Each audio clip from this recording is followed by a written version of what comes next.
예일대학 총장으로 지냈던 저명한 역사학자 다노 케이건이라는 사람이 쓴 전쟁의 기원에 대하여 The Origins of War라는 책이 있습니다.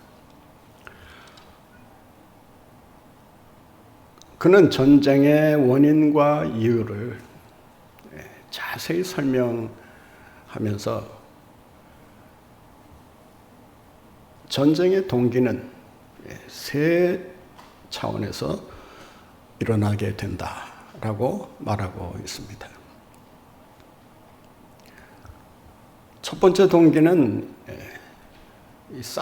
사이콜로지컬한 심리적인 그런 동기가 전쟁의 동기로 작용한다는 것입니다.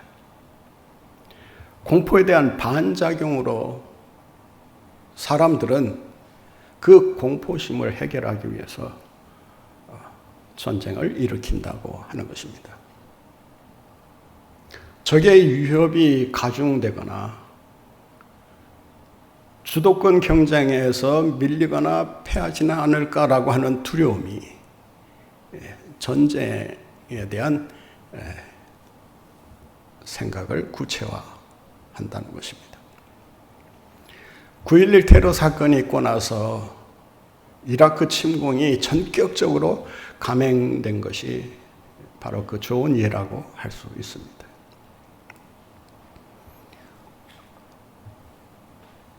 두 번째는 실리적인 동기가 있다고 합니다. 자국의 이익을 극대화하기 위해서 다른 나라의 영토를 빼앗거나 자원을 확보하기 위해 전쟁을 일으킨다고 하는 것입니다.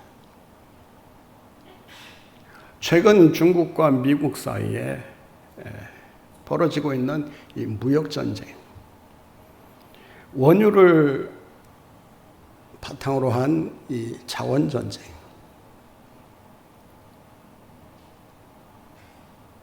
또 자국의 경제적인 이익을 위해서 벌리는 이런 경제 전쟁들이 총성 없는 전쟁으로 계속해서 일어나고 있다라고 하는 것입니다.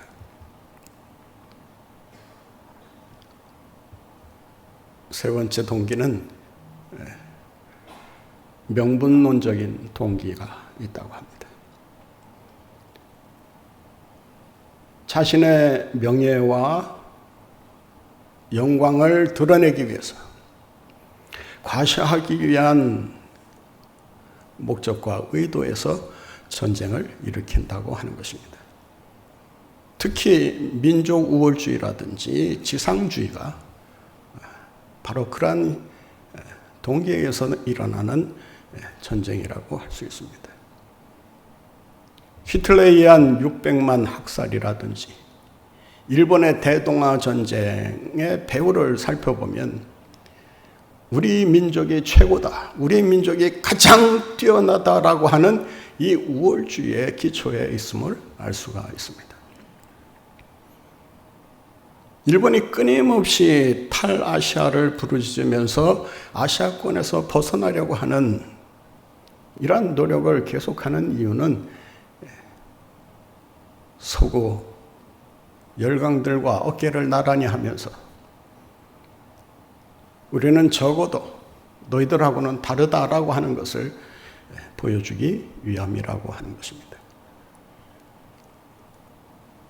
그들은 우리나라를 36년 동안 통치하면서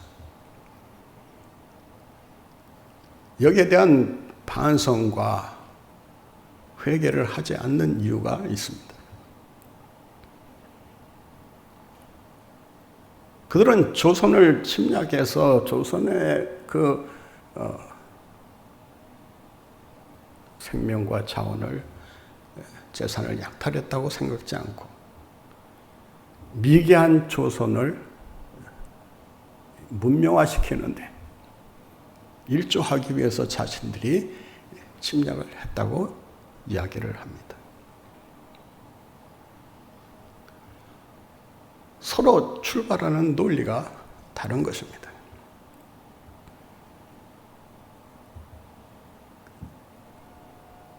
히틀러는 게르만족의 우월성을 과시하기 위해서 유대인들을 무참히 학살해 버린 것입니다.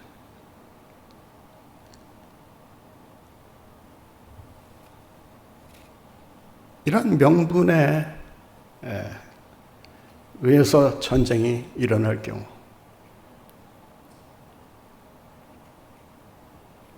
인류의 불행한 결과를 가져올 수 있다라고 하는 것입니다.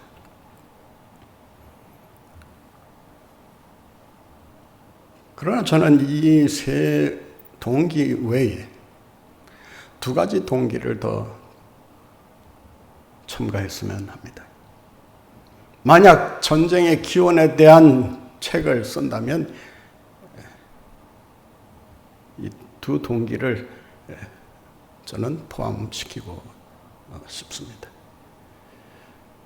하나는 이념적인 동기요, 또 하나는 섭리적인 동기라고 할 수 있습니다. 우리가 6.25 전쟁 70주년을 지금 맞이하고 있지만 6.25 전쟁에 대한 회상을 우리가 왜 계속해야 되는가? 왜 6.25 전쟁에 대한 이 끔찍한 이 비극적인 사건을 왜 우리가 계속해서 되풀이 떠올려야 되는가?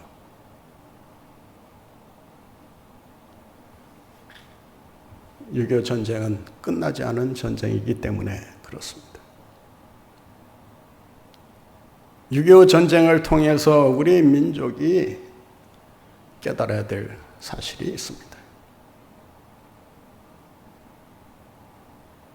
3년 1개월이라는 지루한 전쟁이 끝나긴 했지만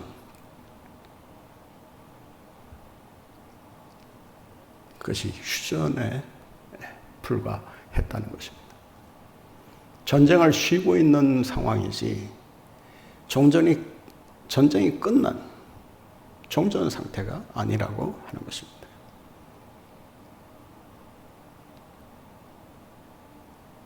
사람들은 어떻게 하든 이 전쟁이 종식되었다고 하는 것을 선언하기 위해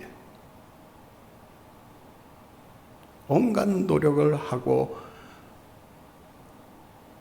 전혀 경험해보지 못했던 그러한 정책을 밀어붙이고 있습니다.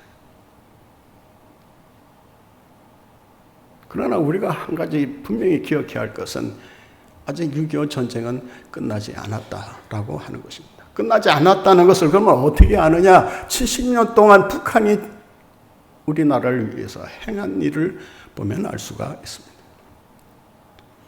끊임없는 공산화의 야욕을 놓지 않으면서 도발을 일삼고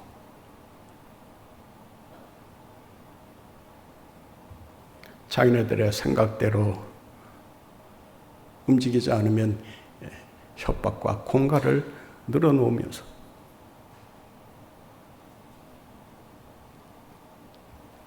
남침에 대한 자신들의 야욕을 불태우고 있는 것입니다.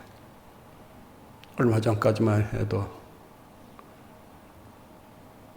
평화의 무드가 무르익는 것처럼 보였지만 다 쇼에 불과한 것이었음을 우리가 이 시점에서 분명히 알 수 있지 않겠습니까?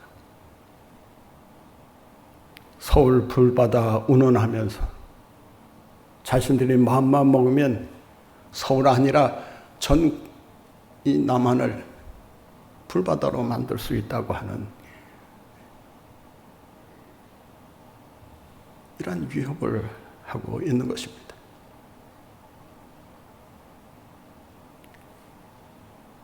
자기들은 우리 민족끼리를 부르짖지만 알고 보면 우리 민족끼리보다 적화 통일에 대한 그 욕심이 더 앞서 있다는 것입니다. 우리 민족끼리 해결하자고 하는 것은 다만 그럴듯한 명분을 주는 것에 불과합니다. 여기에 속아 넘어가면 큰일 난다고 하는 교훈을 6.25 전쟁이 우리에게 가르쳐 준 것입니다. 이들은 6.25를 가리켜서 뭐라고 부르는지 아십니까? 조국 해방 전쟁이다.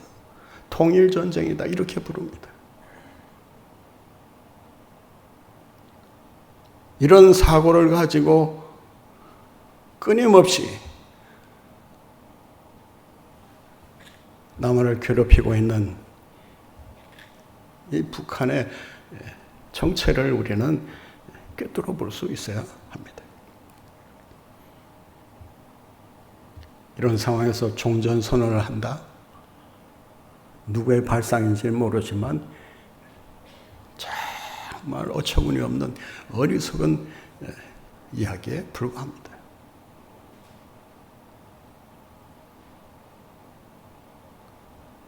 나쁘게 말하면 그러한 말로 국민을 기만하는 것입니다.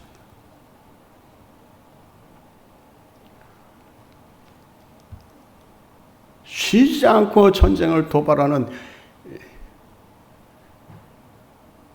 공산당들과 무슨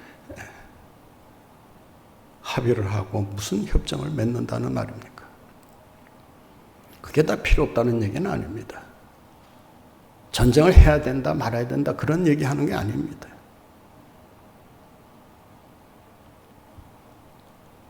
공산당의 그 핵심 논리가 뭔지 아십니까?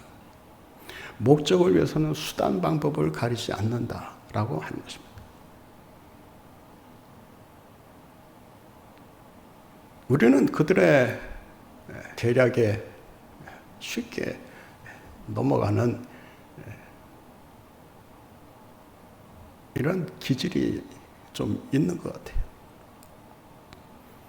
우리의 역사를 보더라도 과거를 너무 쉽게 잊어버립니다.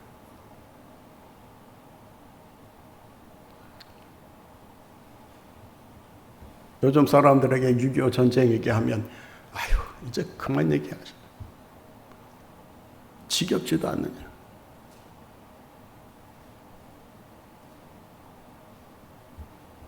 제대로 알면서나 그렇게 말하면 뭐 다행이겠습니다만은 제대로 알지도 못하면서 그냥 무조건 종전선언을 하고 평화협정 맺으면 된다.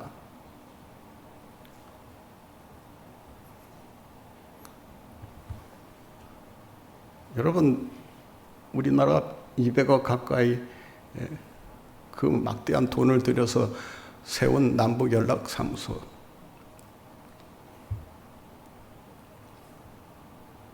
여러분 하루아침에 그 폭파되는 장면을 우리가 보지 않았습니까? 이들은 마음만 먹으면 전쟁을 일으킬 수도 있고 마음만 먹으면 우리 대한민국을 상대로 그 무슨 악한 짓도 서슴없이 저지를 수 있는 그런 사람들입니다. 더 강화인 것은 그 옥류장 주방장이 하는 말 들어보셨어요? 국수를 처먹으면서 요사스러운 말을 행하고 한 말에 대해서는 전혀 책임도 안 진다는 식으로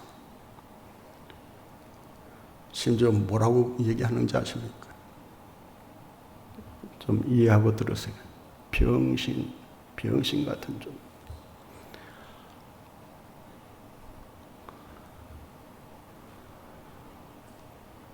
그런 말 들으면서도 글쎄 무슨 생각을 하고 있는지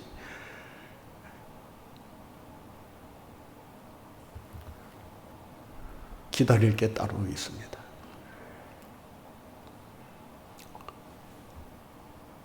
(70년) 역사 속에서 한 번도 도발을 중단해 본 적이 없는 사람들을 대상으로 여러분 뭘 하겠다는 것입니까?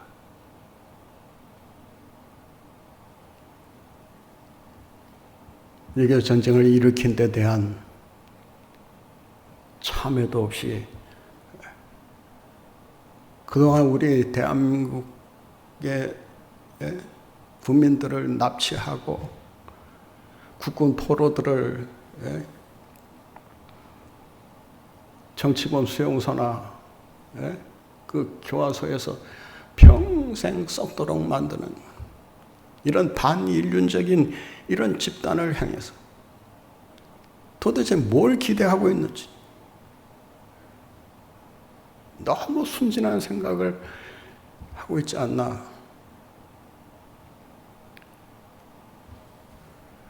여러분, 우리 믿는 사람들은 이 공산주의가 얼마나 위협적인 존재인가를 깊이 깨달아야 합니다.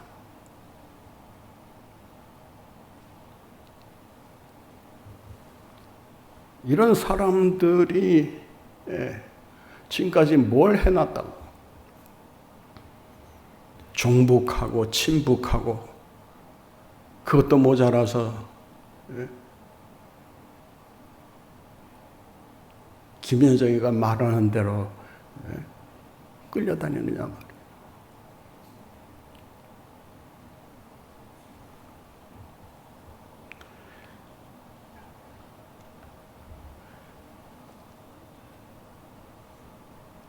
공산주의는 기독교와 결코 어느 한 구석도 어울릴 수 없는 그런 세력들임을 알아야 합니다. 여러분, 이 나라가 작용화되고 공산주의 사회주의로 가면 가장 먼저 피해를 입는 대상이 누군지 아십니까? 기독교입니다. 더 이상 교회가 존재할 수 없습니다. 아마 제일 먼저 처형될 사람이 바로 저라고 할 수 있습니다. 어떻게 하든지 제 입을 봉하려고 온갖 장난을 마다하지 않을 것입니다. 유교가 우리에게 가르쳐준 가장 큰 교훈이 뭔지 아십니까? 공산주의라는 것이 얼마나 악독하고 잔인하고 반인륜적이고 반기독교적인가를 우리에게 여실히 보여주었다는 것입니다. 부산 기독교 청년연합회에서 매년 영암 이 교회와 교류하면서 이제 6.25 기념 예배를 드리는데 그 영암군의 이 교인들이 이 공산당에 의해서 얼마나 많은 사람들이 순교를 했는지. 어느 교회는 장로님 일가, 정확한 숫자는 기억나지 않지만 23명인가 되는 그 가족이 몰살을 당합니다.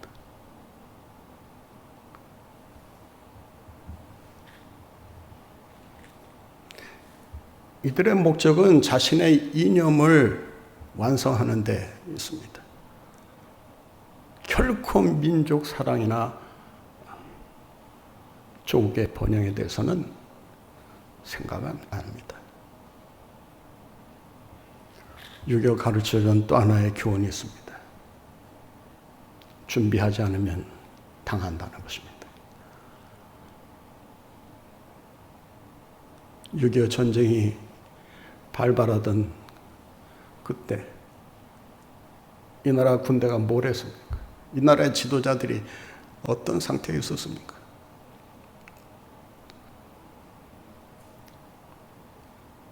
다 휴가 가고 놀러 가고 누가 전선을 지킨단 말입니까?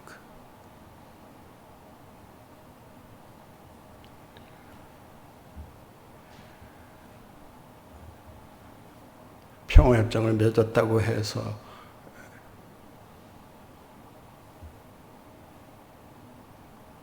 군대 인원을 확 줄여놓고 복무 기간도 그냥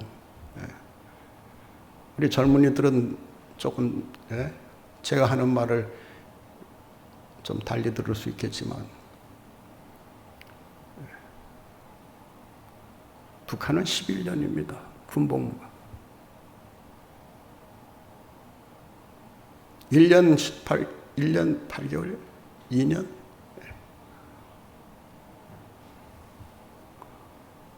조금 알면 제대합니다. 그런데다가 뭐 인권이라 해서 뭐 훈련도 심하게 시키면 안 되고 도대체 이 나라를 어떻게 끌고 가려고 하는지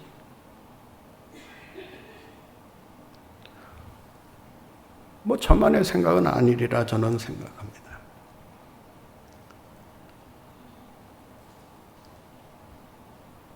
전 국토가 피폐화되는 임진왜란을 그렇게 비참하게 겪고 나서 유성룡이 그 징비록에서 경고한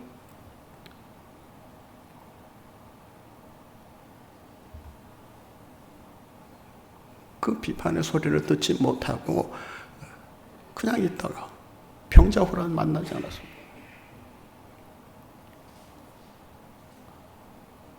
그 치욕스러운 패배를 하고 나서도 정신 못 차리니까 세계 열강들이 지배하기 위해 쳐들어온 거 아닙니까? 결국 일본에게 또 먹힌 거 아닙니까?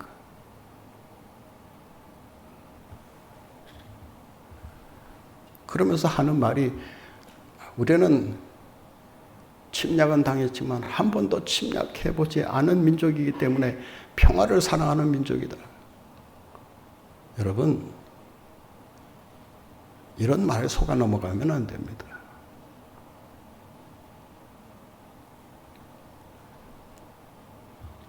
전쟁의 억지력을 가지려면 힘을 길러야 합니다. 철동 같은 준비가 되어 있어야 합니다.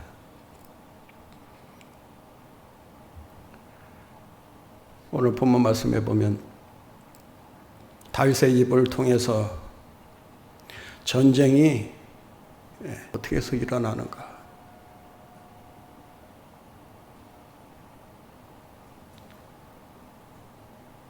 오늘 본문은 전쟁을 섭리하시는 이가 있다고 말씀하고 있습니다. 본문 말씀 47절을 같이 한번 보겠습니다. 또 여호와의 구원하심이 칼과 창에 있지 아니함을 이 무리에게 알게 하리라. 전쟁은 누구에게? 여호와께 속한 것인즉 그가 너희를 우리 손에 어떻게 하시겠다고요? 넘기시리라. 전쟁은 여호와께 속한 것이다. 우리 믿음의 사람들은 전쟁의 심리적인 동기나 실리적인 동기나 명문론적인 동기나 아니면 이념적인 동기에서 일어난다 하더라도 그 전쟁의 배후에는 누가 역사하고 계시다? 하나님이 역사하신다. 전쟁에서 승리하게 하시는 이도 하나님이시요 전쟁에서 패하게 하시는 이도 하나님이시다라고 하는 것입니다. 하나님의 섭리는 어떤 식으로 나타나는가? 오늘 본문에 보면 넘기신다, 붙이신다라는 말씀이 기록되어 있습니다. 본문에서는 46절 후반절을 한번 보겠습니다.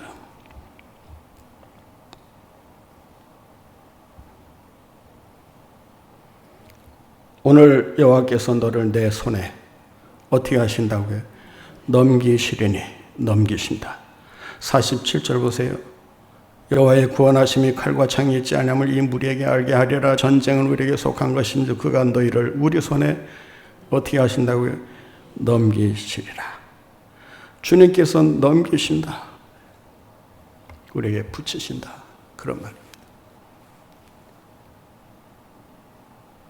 하나님은 때로 적들을 우리 손에 붙이시기도 하시지만 우리가 불순종하고 주님의 뜻을 따르지 않고 고집스럽게 자기 식대로 나가면 우리를 적의 손에 붙이시기도 하신다는 것입니다. 여러분, 누구의 손에 붙여지기를 원합니까? 적들이 여러분의 손에 붙여지기를 원합니까? 아니면 여러분이 적의 손에 붙여지기를 원합니까?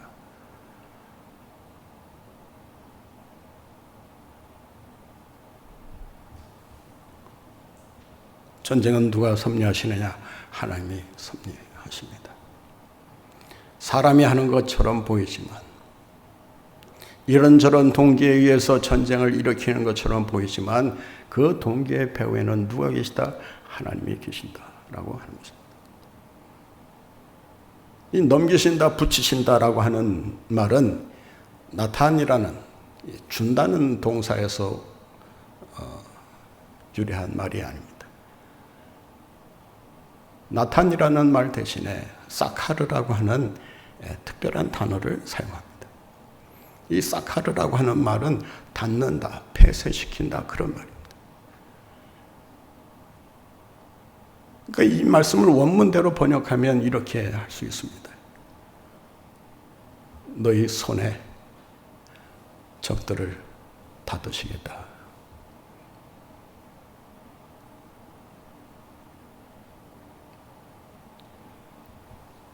하나님께서 적들을 우리 손에 붙이시면 적들의 말문을 닫으실 줄로 믿습니다. 끊임없는 도발을 닫게 하실 줄 믿습니다. 핵무기도 폐쇄되도록 인도하실 줄로 믿습니다. 여러분, 하나님께서 붙이시면 못하실 일이 없다는 것을 알아야 합니다. 누구에게 붙여지느냐가 문제지, 하나님에 의해서 우리의 적들이 붙여지게 되면 적들은 하루아침에 항복을 선언하고 하나님 앞에 무릎을 꿇게 될 것입니다.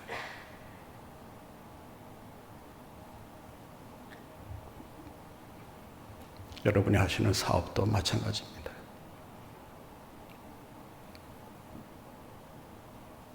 여러분의 손에 돈을 붙여주시고 사람을 붙여주시고 환경을 붙여주셔야 그래야 승리할 수 있습니다. 여러분의 손에 하나님께서 골리앗을 붙여주시는 것처럼 아무리 강하고 아무리 집요하고 아무리 대단한 세력이라도 여러분의 손에 붙여주실 때 놀라운 승리를 이루어가는 여러분들의 삶이 되실 줄로 믿습니다. 다윗은 이 전쟁이 하나님께 속해 있음을 믿음의 눈으로 보고 있습니다. 그래서 그는 모든 이스라엘 군대가 두려워 떨고 있는 사울 왕마저도 겁에 질려 있는 골리앗을 향해서 이렇게 외칩니다. 너는 칼과 창과 단창으로 내게 나오지만 나는 만군의 하나님의 이름으로 나간다. 그는 골리앗을 보고 있는 것이 아니라 골리앗 뒤에 골리앗보다 더 크고 위대하신 하나님을 보고 있는 것입니다. 바이러스라고 하는 골리앗이 이 세상을 뒤흔들고 있습니다. 우리의 생명을 위협하면서 시시각각 우리가 두 손 들기를 바라고 있습니다. 그러나 이 바이러스도 하나님의 손 안에 있는 줄로 믿습니다. 전쟁이 하나님의 손에 속해 있다면 바이러스도 하나님께 속해 있는 것입니다. 하나님께서 빠른 시간 내에 이 바이러스를 물리쳐 주시고 승리하도록 이끌어 주실 줄 믿고 그 믿음의 눈으로 이 어렵고 힘든 상황을 잘 이겨나가시는, 그리하여 우리의 그러한 승리를 통해서 하나님이 여기 계시구나, 하나님이 믿음의 사람들과 함께 역사하시는구나, 오늘 다윗이 고백한 것처럼 저희로 하나님을 알게 하리라. 여러분의 승리를 통해 하나님의 영광을 나타내며 살아가시는 여러분들 모두가 되시기를 바랍니다.